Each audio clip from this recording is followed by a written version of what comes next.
오늘은 성소 안의 두 성물에 관한 말씀, 그리고 또 다른 한 가지 내용 우리 보도록 하겠습니다.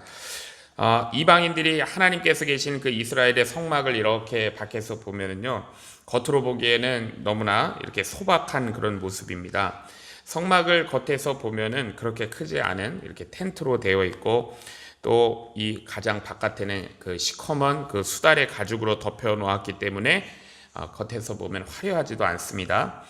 자, 그런데 이제 사람들이 저 안에, 저 성막 안에 무엇이 있을까 이렇게 궁금했겠죠. 자, 성막 안에는 우리가 다시 한번 보지만 지성소가 있고 성소가 이렇게 나누어져 있습니다. 지성소에는 하나님의 언약궤가 들어있고요. 또 성소에는 향단이 있고 금 등대가 있고, 이 떡과 떡상에 이 떡을 진열하는 그렇게 떡상이 놓여 있죠. 자, 그런데 오늘 본문에는요, 하나님께서 이 등대 켜는 것과 떡상에 떡을 진열하는 것에 대해서 말씀을 합니다. 그러니까 이 그 향단에 대해서는 말씀하지 않고 있죠. 예, 오늘은 향단에 대해서 말씀하지 않는데, 그 이유는 아마도 그 지성소에 있는, 오늘은 그 성소에 있는 것에 대해서만 말씀하고 있는데, 왜냐하면 지성소에 있는 그 언약궤에 대해서는 대속죄일의 규례에서 우리가 충분히 설명이 되었다라고 그렇게 하나님께서 보시는 것 같아요. 그러니까 지성소는 가장 거룩한 장소입니다. 지성소 안에는 하나님의 그 언약궤만 놓여 있어요. 하나님의 언약궤는 하나님의 그 십계명을 담는 그 상자를 얘기하죠.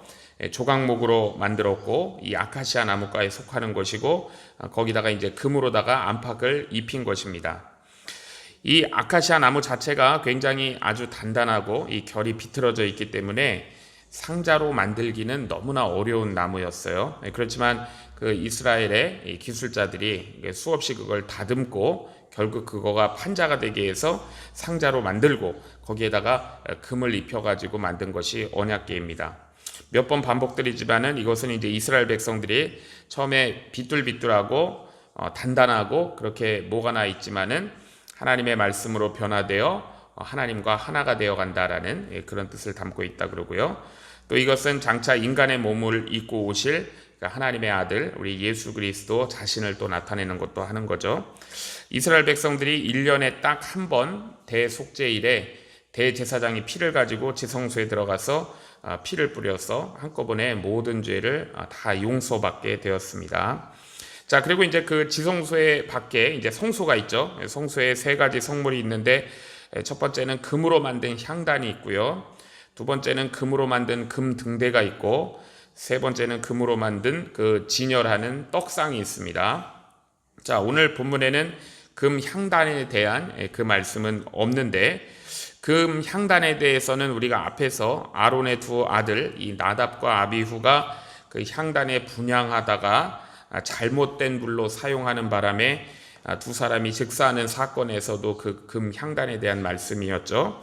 그때 이제 충분히 설명이 되었기 때문에 오늘 본문에 언급하지 않으시는 것 같아요.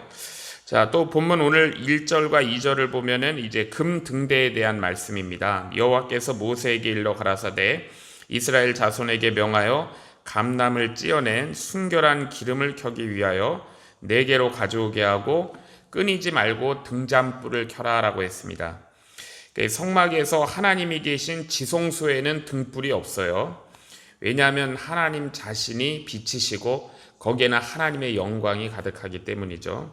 그러나 하나님의 빛이 사람의 눈에는 보이지 않기 때문에 어떤 사람들은 하나님은 캄캄한 데 계신다라고 이렇게 얘기하기도 했습니다.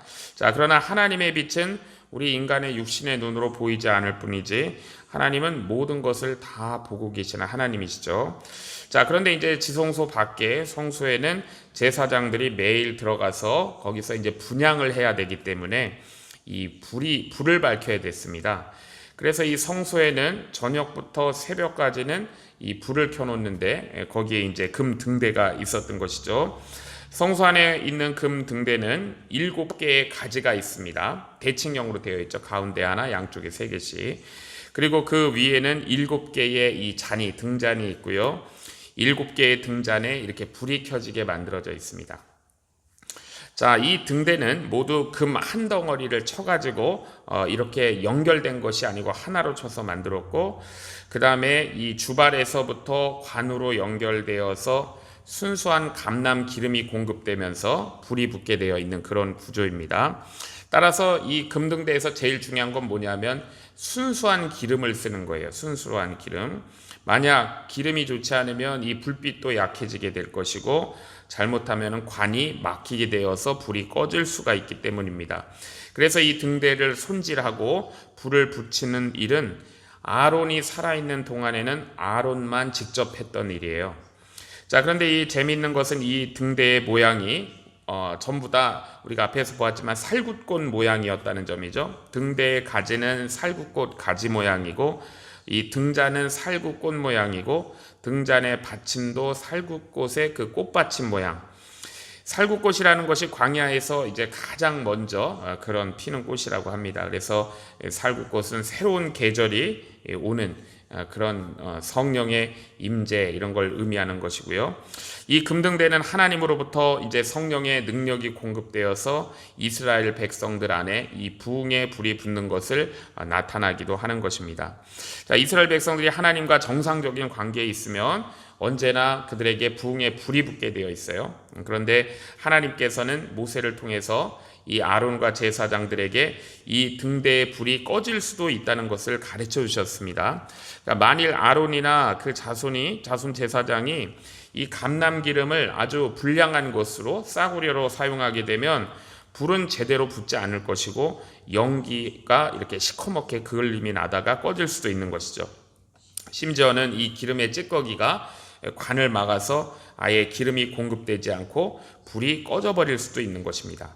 그러니까 원래 가장 좋은 순수한 감람 기름을 쓰면은 7개의 등잔에서 모두 이 불빛이 잘 활활 타올라서 이 성소 안을 환하게 밝히는 것, 이것이 이제 가장 이상적이고 정상적인 것이죠.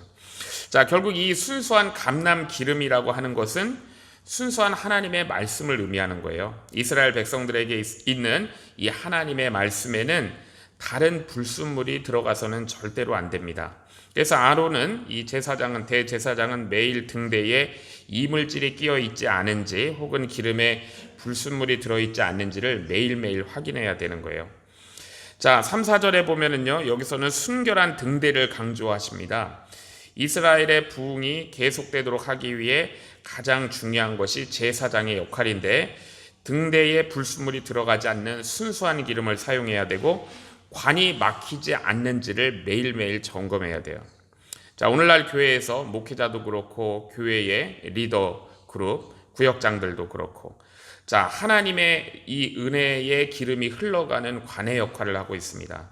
자, 그런데 이 관이 오염되면은 성도들의 신앙 자체도 오염이 될 수 있는 거예요. 자, 만일 이 관이 중간에 구멍이 나 있으면은 제대로 하나님의 은혜가 공급되지 않게 되는 것이죠. 다 새버리고 말 것입니다. 자, 그 다음에 이어서 말씀하시는 것이 떡상에 떡을 진열하는 거예요. 그래서 5절에서 7절을 보면은 하나님의 성소에는 요 떡상이 있는데, 떡상은 이제 안식일마다 제사장이 일주일에 12개씩, 6개씩 두 줄로 이렇게 둥글고 넓적한 떡을 구워가지고 거기에다가 진열합니다. 자, 이 떡은 누구가 먹기 위한 떡이 아니고요, 하나님 앞에 보이기 위한 떡이에요. 자, 그래서 이 떡의 이름이 뭐냐면 진설병입니다. 진설하는 떡이다, 이런 뜻이죠. 하나님 앞에 진열해 놓기 위한 떡. 자, 이 12라는 숫자, 12이라는 숫자를 통해서 우리가 알 수 있는 것처럼 이 떡은요, 이 6개씩 두 줄 되어 있는 이 떡은 이스라엘 백성 전체를 의미하는 거예요. 그러니까 이스라엘 백성 전체는 하나님 앞에 떡으로 받쳐져 있는 겁니다. 자, 우선 이스라엘 백성들이 하나님 앞에 12개의 떡으로 받쳐지려면은요, 그 곡식 알갱이들이 다 빠져가지고 가루로 만들어지고 이것이 반죽이 되어 하나로 만들어져야 되는 거예요. 자, 이처럼 하나님의 백성들이 하나님 앞에서 은혜를 받는데 가장 중요한 것은 먼저 그 하나하나의 알곡들이 부서져가지고 가루가 되는 과정이 있어야 된다는 것이죠. 자, 그러나 그 자기 자신을 깨지 않고 알갱이로 그대로 남아있게 되면 하나님 앞에 하나로 떡이 되어 받쳐지는 진설병이 될 수가 없는 것입니다. 자, 그래서 이렇게 이 알갱이가 가루로 부서지기 위해서 하나님께서 두 가지를 사용하시죠. 첫 번째는 하나님의 백성들의 알기를 깨뜨리실 때 하나님의 말씀을 사용하십니다. 불같이 강한 하나님의 말씀은 우리의 개성을 깨뜨려서 하나가 되게 하세요. 자, 그리고 하나님께서 또 하나 사용하시는 방법이 고난입니다. 고난을 통해서 우리 자신의 자아를 깨시고 개성을 깨고 우리 자신을 하나님 앞에서 겸비하게 하고 낮아지게 하세요. 자, 이렇게 하나님의 백성들이 12개의 떡으로 하나님 앞에 이렇게 놓여지게 될 때 하나님께서 우리를 24시간 동안 이렇게 보시면서 우리를 지켜주시고 보호하시는 거죠. 자, 그런데 7절에 보면은요, 이 떡 위에 이제 아주 향기로운 유향을 떡 위에 두라라고 했습니다. 자, 그리고 이 떡을 화제로 삼으라고 했어요. 원래 화제라는 것은 불에 태워야 화제가 되는 것인데 이건 태우는 게 아니잖아요. 그러니까 이 진설병은 불에 태우지 않아도 화제가 된다라는 말씀입니다. 자, 그리고 이 떡이 이게 음식이기 때문에 상할 수 있기 때문에 일주일마다 이게 이제 교체되게 했다는 것이 9절이고, 그리고 진설병으로 이렇게 썼다가 꺼낸 떡은 뭐 버리거나 폐기 처분하거나 땅에 묻지 않고 제사장이 거룩한 성막 뜰에서 먹어야 되는 그런 떡이었습니다. 자, 그 다음에 그 뒤에 이어지는 말씀은 하나님을 모독한 자에 대한 그런 말씀이 이어지고 있어요. 우리 레위기에는 다 율법이지만 두 개의 사건이 기록되어 있는데요.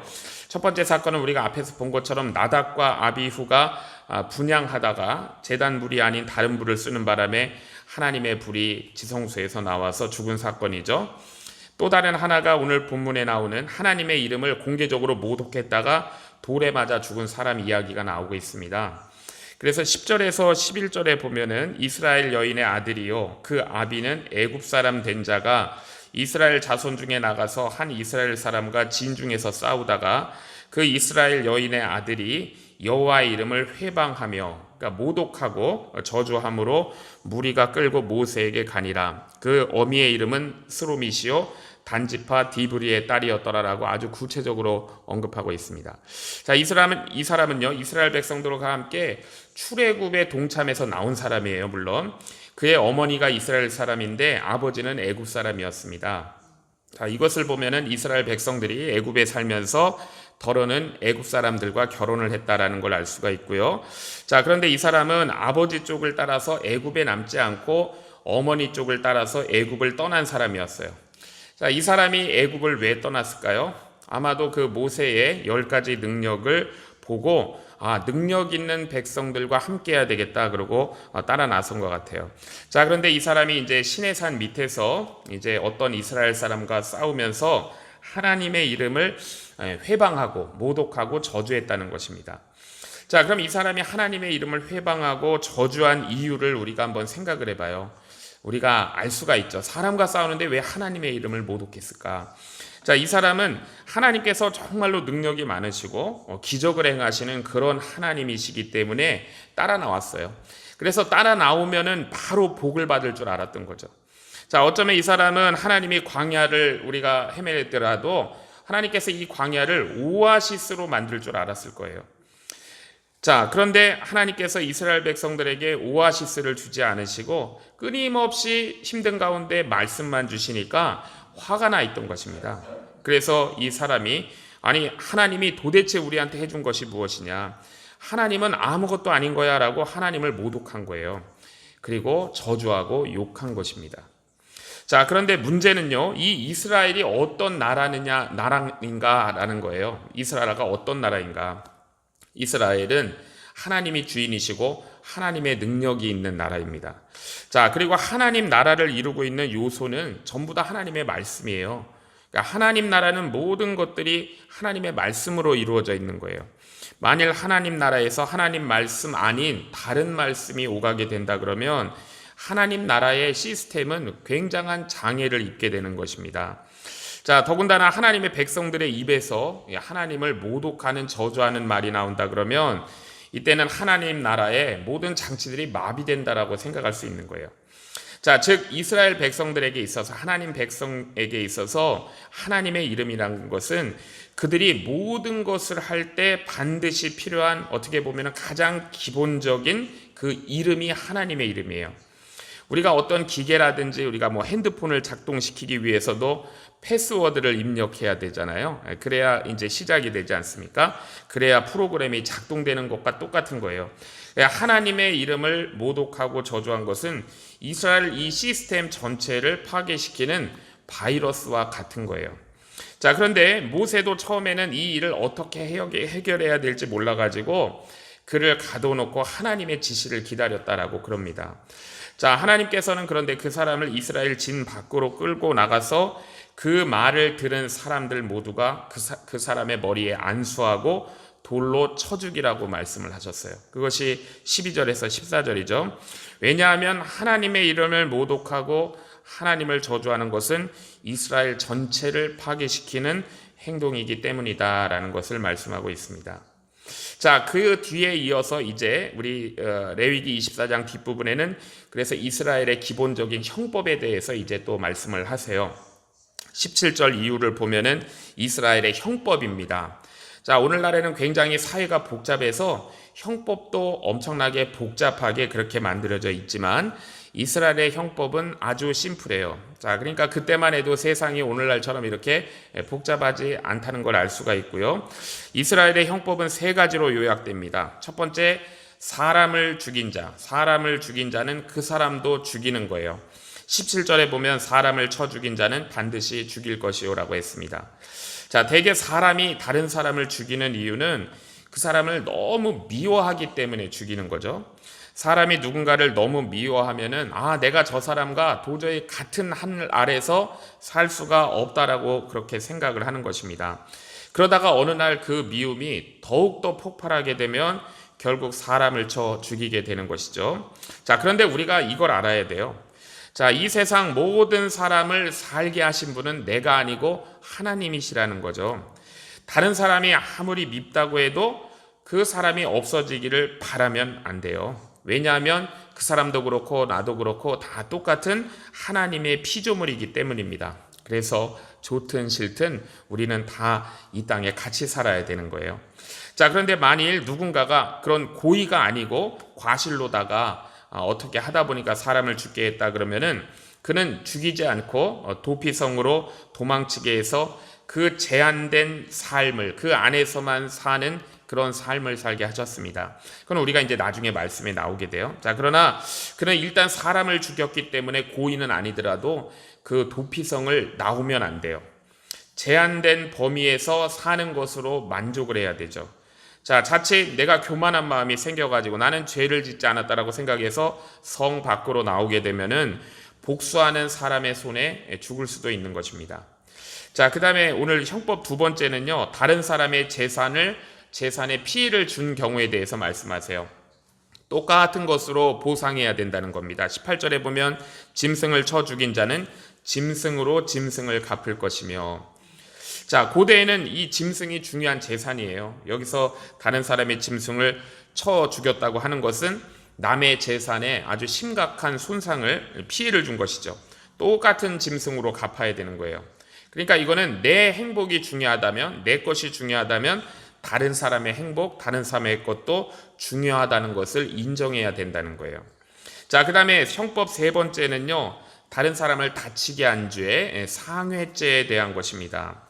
사람이 다른 사람을 때려가지고 신체적으로 다치게 했다 그러면 다치게 한 만큼 본인이 책임을 물어야 된다는 거예요. 그래서 19절에서 20절을 보면 사람이 만일 그 이웃을 상하였으면 그 행한 대로 그에게 행할 것이니 파상은 파상으로 눈은 눈으로 이는 이로 갚을지라 남에게 손상을 입힌 대로 그에게 그렇게 할 것이며 라고 말씀했어요.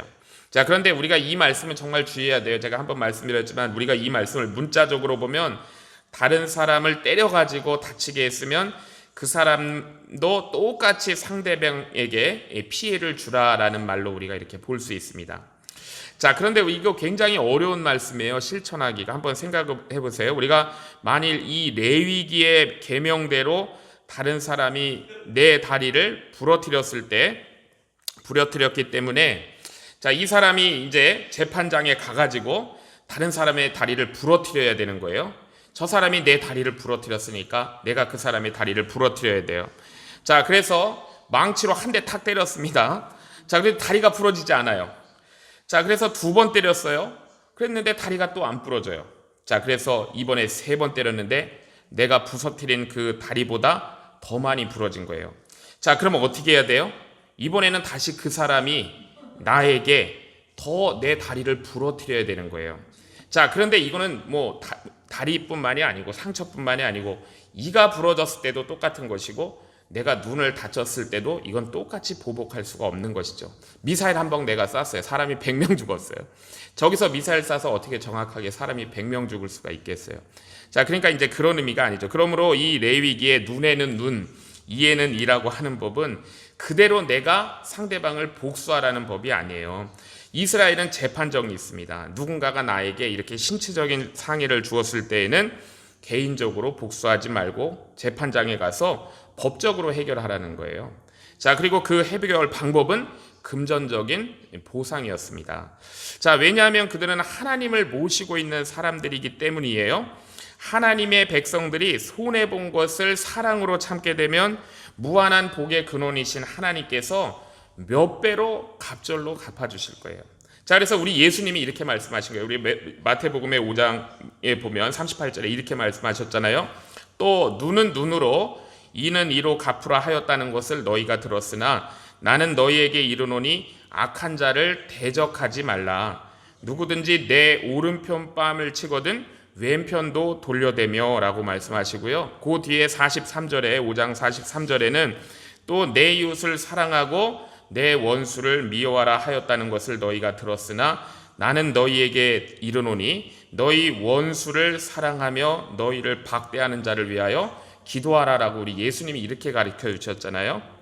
마태복음 5장 17절에 보면은 예수님께서 이 말씀 하시기 전에 나는 율법을 폐하러 오신 것이 아니고 온 게 아니고 율법을 온전케 하기 위하여 오셨다라고 말씀하시면서 이 말씀을 하셨어요.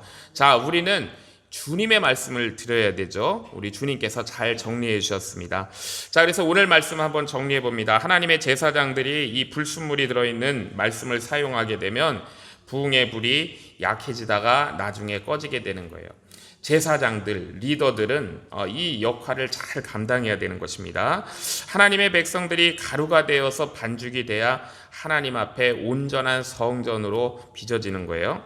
하나님의 백성들이 하나님의 이름을 욕되게 하면 하나님의 능력은 멈추게 되는 아주 심각한 것입니다. 자, 우리가 욕심을 죽여야 되고 다른 사람의 행복을 지켜줄 때 우리도 최고로 아름답고 행복한 삶을 살 수 있다라는 것이 레위기 24장 말씀입니다. 자, 이런 삶을 사는 저와 주의 성도님들 되시기를 주의 이름으로 축복합니다. 기도하겠습니다. 하나님 아버지, 오늘 주신 말씀을 통하여 성소의 등대와 진설병의 의미를 깨닫게 하시고 하나님의 백성으로 어떻게 살아가야 하는지 알게 하시니 감사합니다. 주님, 우리의 삶이 순결한 감람류처럼 하나님의 순결한 말씀으로 채워지게 하옵소서. 우리의 마음과 생각 속에 불순물이 있다면 날마다 주의 말씀으로 자신을 비춰보며 깨끗게 하여 주시옵소서. 또한 알곡이 깨어져 가루가 되고 하나로 반죽되어 하나님 앞에 드려진 진설병처럼 우리도 주님 앞에 우리의 교만과 고집을 내려놓고 다듬어져서 진정한 하나됨을 이루는 공동체 되게 하여 주시옵소서. 우리의 입술을 지켜주시옵소서. 하나님의 이름을 높이고 찬양하는 입술이 되게 하시고 원망과 불평의 말로 주의 영광 가리지 않게 하여 주시옵소서. 우리의 말과 행실이 하나님 나라를 세우는 귀한 통로로 쓰임받게 하여 주시옵소서. 오늘 주신 말씀 우리 삶 속에 실천할 수 있도록 성령께서 붙드시고 충만케 하여 주시며 우리 삶이 주님께 드려지는 거룩한 산재물 될 수 있도록 은혜 내려 주시옵소서. 예수님의 이름으로 기도하옵나이다. 아멘.